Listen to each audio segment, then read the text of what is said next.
What is up, HDL fans? It is me, EpicMic, coach of the Boston Bronzongs, and today I'm bringing you a replay I did against Coach Rozzy and the Denver Avaluggs. Now, I did this battle without recording it because I was out of town. I didn't have any way to record it, so I decided I was going to do post-battle commentary and tell you what I did and what happened during the battle. So, this is the team I brought to the battle. I brought Dunsparce, Mega Absol, Blacephalon, Raikou, Ditto, and Kartana.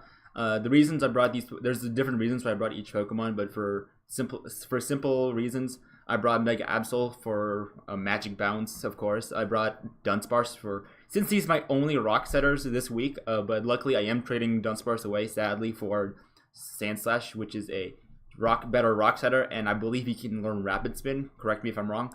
And yeah, that's why I brought those two. I brought Ditto just to counter his Mega Sableye, because I don't think he'll be able to handle another Mega Sableye.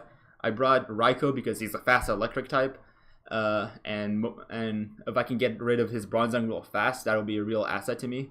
And I also brought Blacephalon to taunt his Bronzong, just in case he has a Trick Room set up, and I brought Kartana as a potential sweeper with a substitute Sword Dance set. So let's get started here with the battle. I'm going to play it and I'm going to pause it occasionally just to tell you what I thought of at the time.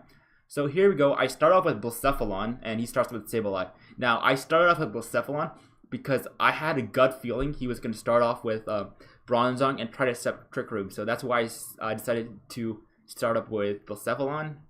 And yeah, so first things first, he goes for the Calm Mind without Megaing, and I thought he was going to Mega, so I didn't taunt him right away. So I go for the Flame Charge, just to gain some speed. And it does like quite a bit of damage. Now, he Megas this turn, and I thought he was waiting for me to... I didn't think he was going to Mega this turn, mainly because I think he was trying to bait me into using a non-damaging move later in the game. So I was like, okay, I think I'm gonna outplay him, but he outplayed me here, but because I taunted his Sableye, and it ended up going against me. I thought I could survive a Shadow Ball from a Mega Sableye that Calm Mind, but you know what? I don't know how to do Calcs, and I was completely wrong. So I sent out Ditto, and it transforms into the +1/+1 special defense and special attack Ditto.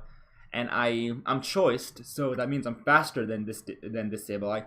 Meaning, if I hit my strategy now is just to spam Dark Pulse, hopefully flinching him, which doesn't happen right here. He goes with Calm Mind again. I go Dark Pulse again, and that sort of saves him, so he doesn't die. He goes for the Shadow Ball, but that does almost half my health.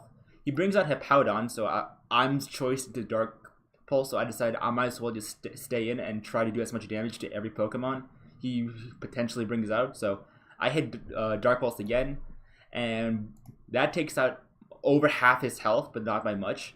So at this point, I was thinking I should switch out to Kartana because the Sand is doing a bit of damage to Ditto, and I kind of want to keep him alive for the Sableye that's going to come back. So, but I decided against it, and I decided I might as well try to kill the Hippowdon so he doesn't try to set up again with the Sandstorm. So I go for the Dark Pulse. He switches out into Bronzong, and I almost kill it. And at this point, he had a red card, which brought out my Kartana. This is what I wanted. And this really turned the tide of the battle. So at this point, I knew what to do.